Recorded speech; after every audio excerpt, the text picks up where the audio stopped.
ओडिशा रे महिला मानकु सशक्तिकरण करिवा पई महिला मानकु आर्थिक क्षेत्र रे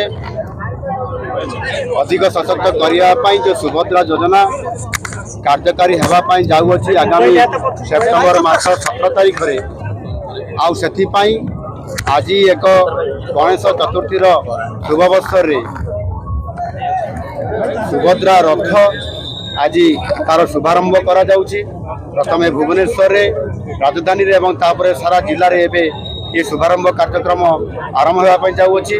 ये शुभ अवसर रे प्रत्येक महिला जेबड़ी भाव रे योग्य महिला जो माने अछंती सामान्य सुभद्रा योजना रु वंचित न होबे सेति पई सचेतनता रथ आज बाहरिला एवं सबु महिला को सचेतन करने सहित 1 कोटी रु ऊर्ध्व महिला एथिरे ताहार ए सुभद्रा योजना रे अंतर्भुक्त होइकि सामान्य लाभवान हेबे एवं महिला माने सशक्तिकरण हेबे। ओडिशार आर्थिक स्तर रे एक विराट परिवर्तन हब सेति पई ए सुभद्रा योजना को सचेतन करैबा पई एवं सचेतनता रथ आज बाहरिछि। यह निश्चित भाव रे सफल हब।